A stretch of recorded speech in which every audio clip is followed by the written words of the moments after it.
একবার খাবেন সারা জনম মনে রাখবেন, রোজা আসলেই ইফতারিতে এই শরবতটা বানাবেন। আসসালামু আলাইকুম ভাইয়া আপুরা, যে যেখান থেকে আমার ভিডিওটি দেখতেছেন, আশা করি সব ভালো আছেন, সুস্থ আছেন। আলহামদুলিল্লাহ, আপনাদের দোয়া আল্লাহর রহমতে আমিও ভালো আছি। পুরো ভিডিওটা না টেনে দেখার অনুরোধ রইল সবাইকে।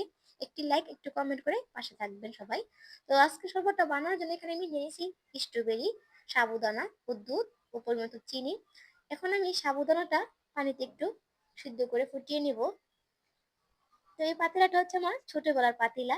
এখন মনে পড়লেই একটা অন্যরকম ফিলিং হয় যে ছোটবেলায় যে পাতিলাগুলোতে খেলা করছি, এখন সেই পাতিলাগুলো দিয়েই আমি রান্না করি বা করি।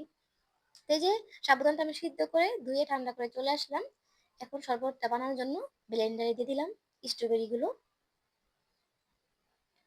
এখন দিয়ে দিব পরিমাণ মতো চিনি।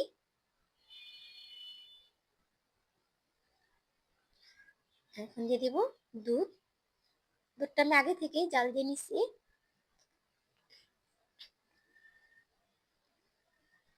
এখন সব উপকরণ একসাথে ভালো করে ব্লেন্ডারে ব্লেন্ড করে নিব। ইফতারিতে কিন্তু এরকম একটা শরবত থাকলে পুরো মন প্রাণ দুটোই জুড়ে যাবে। এক গ্লাস এরকম শরবত খেতে পারলে ইফতারিতে আর কিছুই লাগবে না। তো এই যে আমি ব্লেন্ডার ব্লেন্ড করে নিছি। এখন এই যে সাবুদানাটা যে এটা মিশিয়ে নিব শরবতটাতে। আপনার চাইলে এখানে আরো কয়েক কিছু বাদাম অ্যাড করতে পারেন। আমার হাতের কাছে বাদামটা ছিল না, অ্যাড করতে পারিনি।